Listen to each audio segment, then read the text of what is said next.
Eh bien voilà, nous nous retrouvons de nouveau dans cette quatrième session, après avoir vu déjà pas mal de choses dans les sessions précédentes, et en particulier tout ce qui touchait les aspects, je dirais, basiques sur les marchés, sur les types de ports, sur les exigences des clients, des armateurs, et bien entendu surtout le projet itinéraire et les itinéraires que nous avions proposés.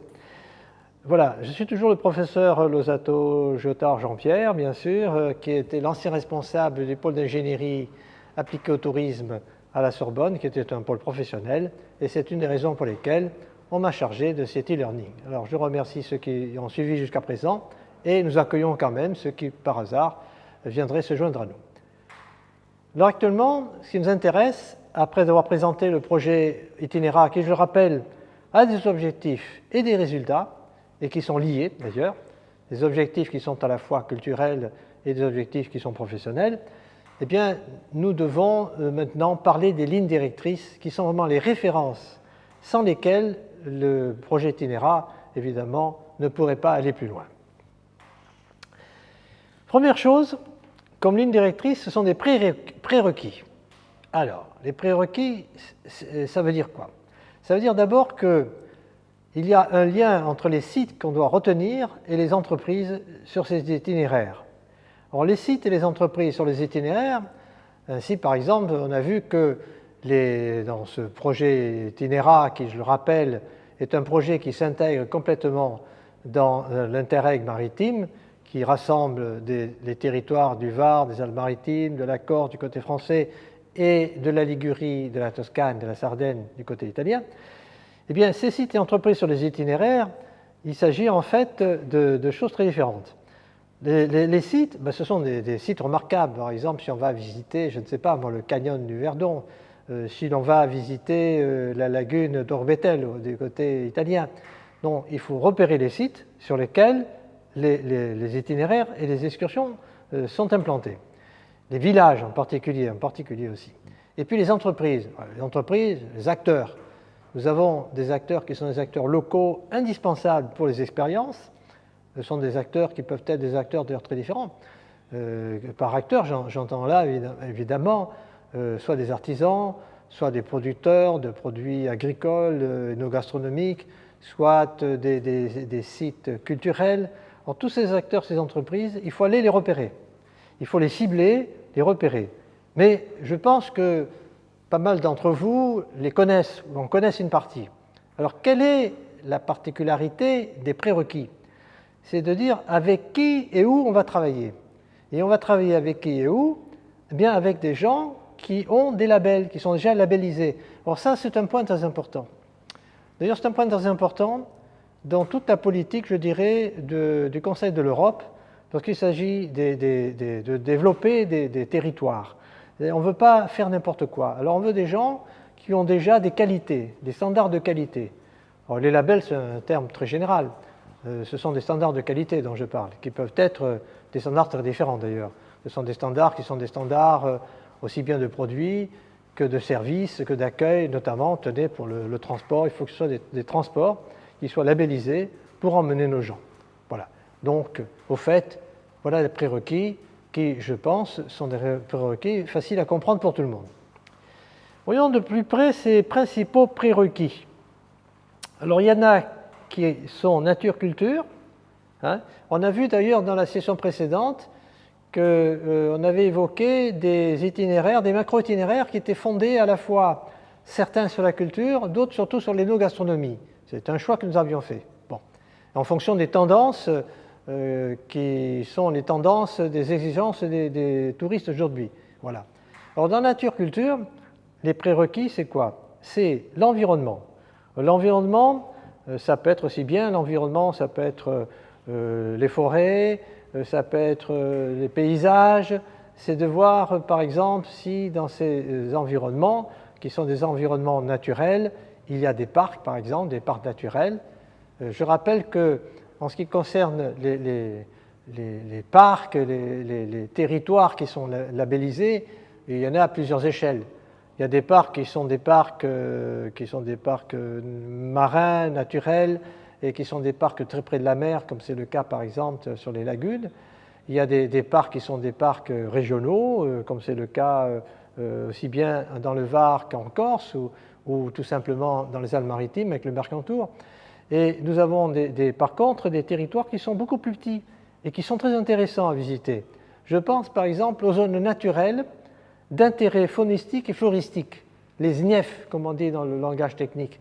Et je pense notamment à la SNIEF de la presqu'île de Gien, ou tout simplement aux petites îles comme celle de Lérins ou encore Porquerolles. Alors tout cela à faire connaître, parce que ce sont des micro-territoires très intéressants à visiter, parce qu'on y trouve des espèces particulières.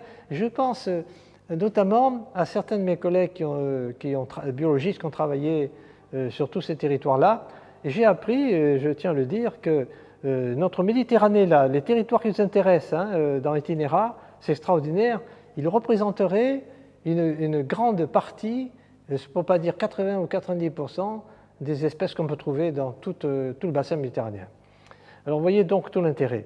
De même, tout ce qui est énogastronomique, c'est très important de savoir quels sont les labels. Alors labels, entendons-nous, dans la énogastronomie, nous avons à la fois évidemment des guides Michelin ou d'autres guides qui sont connus, mais nous avons aussi pour tout ce qui touche la viticulture, tout ce qui est la législation en cours aujourd'hui. Je pense par exemple aux appellations d'origine contrôlée, aux appellations protégées, avec tout ce que ça peut représenter. Donc il faut vraiment aller voir de près, et je dois dire qu'on l'a fait. On l'a fait avec Itinera. Alors ici, on n'aura pas le temps de tout passer en revue, mais je vous renvoie à la plateforme générale dans laquelle vous allez retrouver tous ces acteurs et tous ces labels très précis. Voilà. Et il nous faut aussi chercher l'originalité, l'authenticité. Alors ça, c'est un peu un travail de fourmi quelquefois, c'est de savoir que nous avons tel ou tel artiste ou tel producteur artisanal qui, notamment, je pense, tenez, du côté des Alpes-Maritimes, tout le monde connaît, en tout cas il fallait les voir, les verriers dans la commune de Biote, je pense à cela, par exemple. Donc nous avons toutes ces choses-là. Et ces authenticités, cette originalité, il faut la partager. Donc, il faut aller vers des interactions. Et les gens qu'on va amener sur les itinéraires, ce n'est pas seulement pour être dans un bus, de regarder et de prendre des photos, c'est d'aller voir les gens, de travailler quelquefois avec eux. Ainsi, je sais qu'à Bastia, dans certaines entreprises artisanales qui font des produits, je dirais, artisanaux, voire gastronomiques, eh bien, on peut participer. De même qu'on peut choisir son parfum dans certains artisans qui font des saveurs et des parfums pour la gastronomie. La participation reste un élément clé. Tout le monde peut participer. Et participer, ça veut dire quoi? Ça veut dire que les expériences sont collectives, individuelles et interactives. Alors, après la nature et la culture, il y a les itinéraires eux-mêmes. Parce que tout ce que nous avons dit sur la nature-culture, on va les retrouver dans les itinéraires, bien entendu. Alors, chaque itinéraire a une localisation précise. Point de départ, point d'arrivée, aller, retour. Donc ça, il faudra faire très attention parce que c'est la gestion du temps. Et puis, il faut savoir si on choisit un itinéraire qui est plus énogastronomique, peut-être les deux, culture et gastronomie, pourquoi pas les trois avec la nature. Bon, il y a tout ça. Et la réponse, c'est les activités qu'on va choisir. Alors, quelles activités on va choisir? Activités, je ne sais pas, mais artistiques, activités artisanales, activités de découverte, activités où le tourisme lui-même, par exemple, lorsqu'on fait des randonnées cyclistes, être actif. Bon, tout ça, il faut localiser tout ça. De même, les services disponibles sur place. D'abord, des services disponibles, on l'a vu au départ du port, quand on va transporter les gens, les groupes, là, quand on va les faire sortir du port, des excursions, prendre quelle route, quel chemin, quelle peut-être navette maritime pour aller sur telle île, par exemple. Eh bien, tous ces services-là doivent être disponibles pour accueillir les gens. Je pense en particulier aussi à des services qui ne doivent pas oublier qu'on a parfois des clients, des gens qui ont des handicaps moteurs, par exemple. Et il faut donc penser à ça. Et dans ces services disponibles, n'oublions jamais non plus que nous devons penser que nous avons des gens de nationalités différentes et qu'il faut donc évidemment trouver les traductions en question. Enfin, est-ce qu'il y a des événements durables? C'est-à-dire, est-ce que, par exemple, il y a sur les itinéraires que nous avons choisis des journées spéciales où il y a une fête, une présentation, et est-ce que ces événements correspondent vraiment à, comment dirais-je, à la durabilité, c'est-à-dire est-ce que ce sont des événements qui tiennent compte par exemple de la gestion de l'environnement, de la gestion des déchets, qui respectent, je dirais, l'écosystème. Il y a tous ces aspects-là auxquels nous sommes très attachés dans l'itinéraire. Et donc pour ça, il nous faut du professionnalisme, évidemment. Il nous faut des gens qui soient à la fois professionnels sur place, qui correspondent, nous le verrons tout à l'heure, à des standards de qualité, qui aient une capacité d'accueil qui soit correcte et qui puissent surtout faire un partage avec les clients, les touristes, et comme nous allons le voir, avec notamment tous les standards de qualité. Alors les standards de qualité, il faut les vérifier. Je suis sûr que vous en connaissez. Par exemple, pour les entreprises, les normes ISO, 14001, les standards EMAS, GRIC-K, tous ces standards classiques qui alors touchent surtout les entreprises. Alors à vérifier, en parenthèse, quand on va sur les itinéraires et qu'on a choisi les acteurs avec lesquels on va travailler, il faut qu'ils répondent à ces standards. Et puis les labels écotouristiques. Alors c'est vrai que dans les labels écotouristiques, je dois le dire, il y a vraiment un peu de tout. Alors, il y en a quelques-uns qu'on connaît, quoi. Ce sont des drapeaux de couleurs pour dire voilà, là c'est bien, là c'est mieux le drapeau bleu pour les côtes et la mer, par exemple.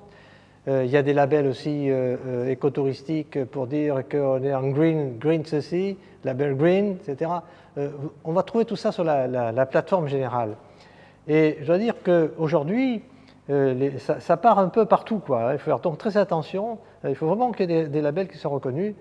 Et j'en parle avec d'autant plus d'intérêt que je dois dire, j'ai été un des premiers à publier il y a déjà une dizaine d'années justement un ouvrage sur le chemin de l'écotourisme, car c'est le cas de le dire, l'itinéraire c'est le chemin vers l'écotourisme. Et puis les labels énogastronomiques. Là, il y en a toute une série qui sont connus. Je pense justement pour les Français, ce sont toutes les appellations d'origine contrôlée.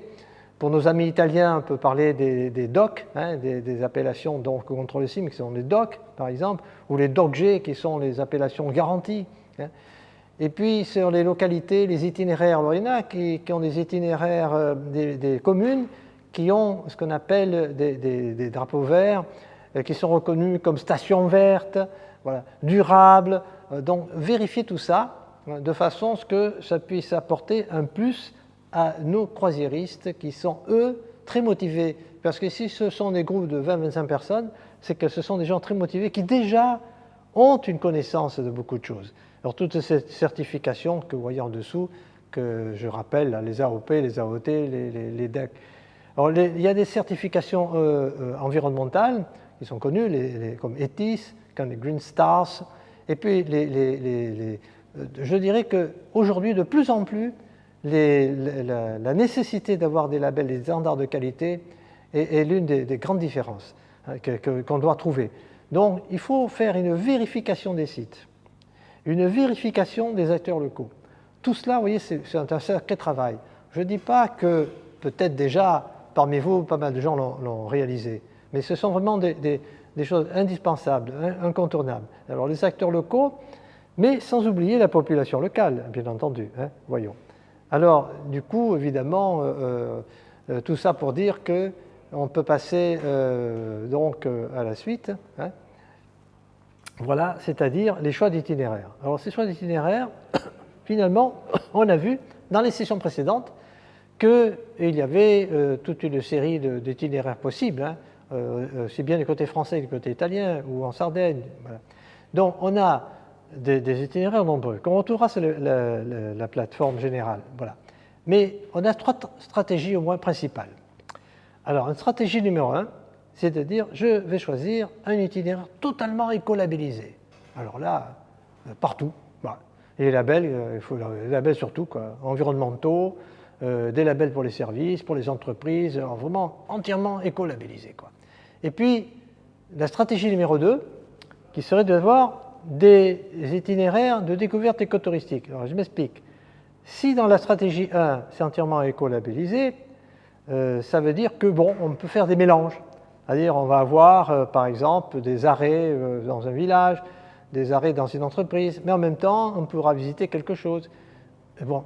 Par contre, si on est dans les itinéraires à découverte écotouristique, alors là, c'est vraiment l'écosystème, l'environnement, la découverte de tout ce qui est nature qui est la chose capitale.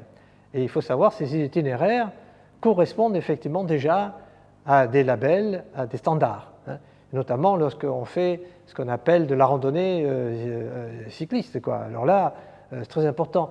Il existe ailleurs, hein, que ce soit dans les sentiers du Var, voire des Alpes-Maritimes ou comme en Corse, il existe effectivement des chemins écotouristiques qui permettent la découverte soit à pied, soit avec des cycles. Bon.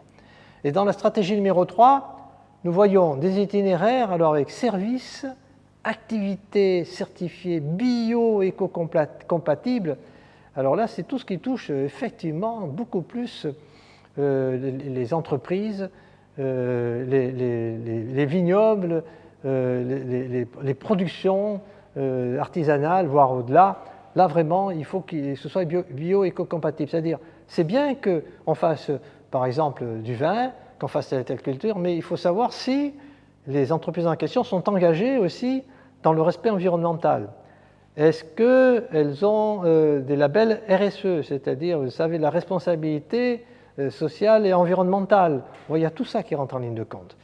Donc, on peut dire que dans ces choix d'itinéraires, on va retrouver, bien entendu, les prérequis, nous avons parlé déjà. On va retrouver tous les aspects techniques dont nous avons parlé précédemment, et finalement, on va se retrouver vers 3 stratégies possibles. Alors, je ne dis pas qu'on ne puisse pas faire des croisements, hein. Par exemple, je ne sais pas, il est possible que certains d'entre vous préfèrent faire un croisement entre la première journée, parce que je vous rappelle que tout ça peut se faire sur 5 journées. Alors, sur 5 journées, c'est vrai qu'on peut croiser les choses. Ceci est très important. On peut mélanger des choses. Et la question qu'il faut se poser, c'est finalement, à chaque fois, si je fais ces mélanges, ben, combien de temps ça me prend? Est-ce que ce sera possible, pas possible?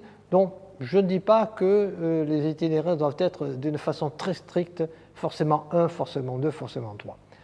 La question, c'est, pour vous, quelle serait votre préférence? Voilà.